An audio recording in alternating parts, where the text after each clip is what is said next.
Hi everyone, Mature Simmer here. Welcome to another rail route how-to. In this how-to, I'm going to cover upgrades and contracts. So the wonderful thing with the rail route sandbox is that you can use the endless maps to do whatever you'd like. You could start a map and you could choose not to expand, but in most cases you're going to go ahead and want to get additional things to do. The way you do that and the way you improve your rail network functioning and open up other possibilities is through the use of upgrades and contracts.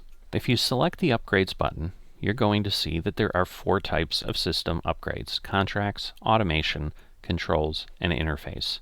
Railroute does a great job in explaining to you how to get points, and you can click on any upgrade and it will give you details of how that upgrade works. It may also include some quick views, and some even include some very basic tutorials that take you to a map that show you how to use that particular feature. I do have tutorials on certain upgrades that require more explanation, so look for those on the channel. A lot of the upgrades are relatively basic. You can usually get enough information from the description for most of the basic upgrades through either the description or the detail provided once you click on them to understand what they do. So for example, Freights, which is an upgrade I have unlocked, tells you that we're going to get different types of contracts. Freight contracts will now be offered. And it gives you a little bit of explanation, and more importantly, it also tells you that this is how you get red upgrade points, which you need for certain high-level upgrades, as you can see here. Green experience points are awarded simply for running trains cleanly. So when a train arrives on time and without error, you will also be awarded a green experience point. You can see the cost of upgrades very clearly in both either green or red experience needs. For large groups of upgrades, such as contracts, just click and hold your left mouse button and you can drag them over. If you have enough experience points to purchase an upgrade, you'll see the upgrade button here, and you'll be able to do that and purchase that upgrade. Any upgrades that are in a tree require the upgrade above it to be purchased before it unlocks the others. And the system does a great job of telling you unlock previous to let you know that you can't access it.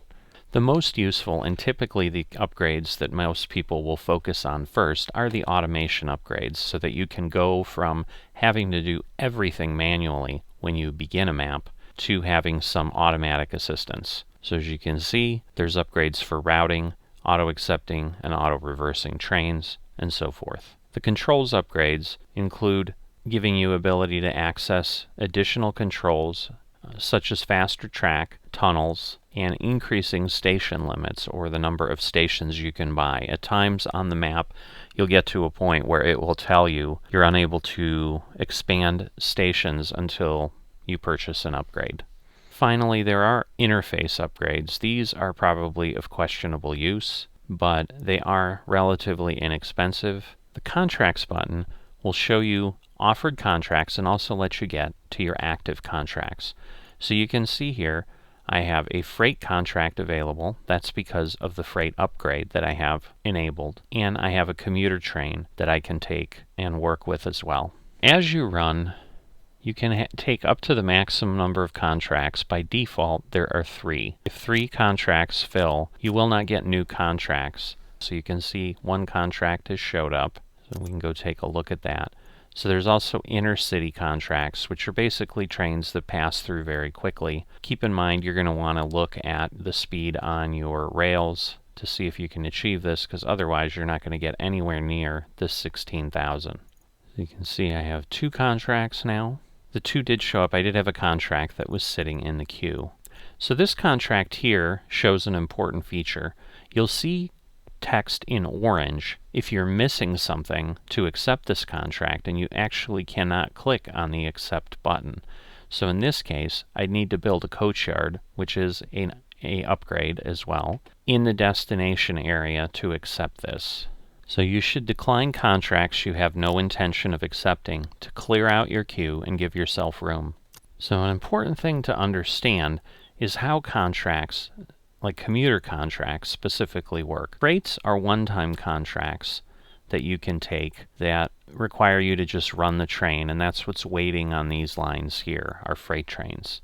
This one, again, is using a coach yard, which I'm not going to explain in this video, and it's then going to run to Rule Bend. So I'm going to accept that, and so that will get the train out here. And I've set my switches through this point here, and we'll let the train come out of the coach yard. And so with a commuter contract, the first train that runs on that line is your trial train.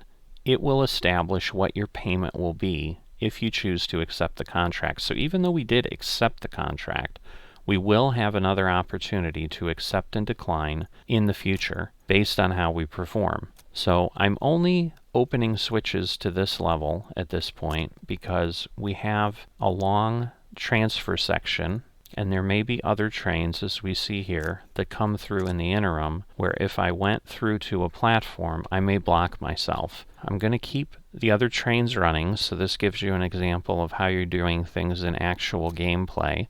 You know, other contracts continue to come up, so the freight, some additional commuter contracts. The other thing to keep in mind is commuter contracts will stop in stations. So you can see due to the walls, I can't get through Charlottenburg to Rule Bend without going through a station. So you're going to see, even though this is now saying Berlin to Rule Bend, when it gets here, this contract will be modified to include a stop in Charlottenburg.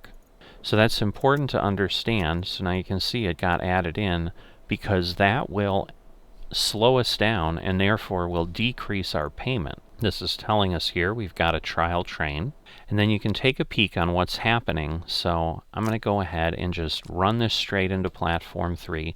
These are all 80-mile-an-hour rail, so it really doesn't matter.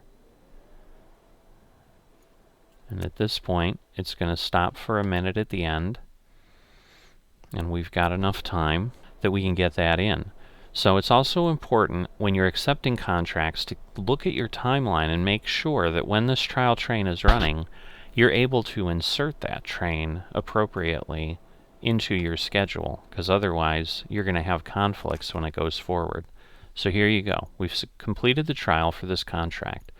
It's telling us the max we could have gotten was 5,000, but we're going to get 65%, and we have to run 5 trains.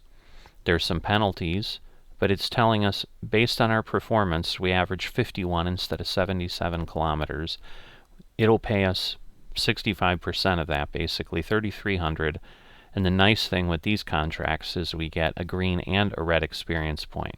So I'm going to accept this at this point, and now that contract is active for us.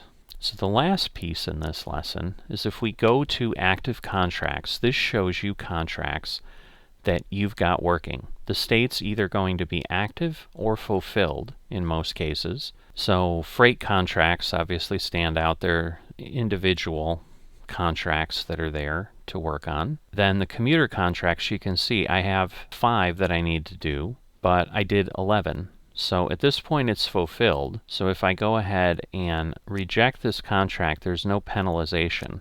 Now this contract, even though it's accepted, it's still telling me there's no penalization. So the contract we're on now, if you remember, is 307. We've completed 1 of 1 trains because the trial train will count toward that count. So you can see at this point on any of these fulfilled, I can easily get rid of them. So if you've decided your schedule's gotten too hectic, for example, you can go ahead and remove some of your active contracts to make room for other contracts that you want to take. Now the recurring contracts, which are what these arrows are the ones that then stay there perpetually. So as you can see, I can continue to run them if I choose to. There can be a penalty if you reject the contract before you've met your requirements. So that's the entire lesson here. I hope it's been helpful. As always, if you have questions, please put them down below. I'll do my best to answer them. I'll see you next time.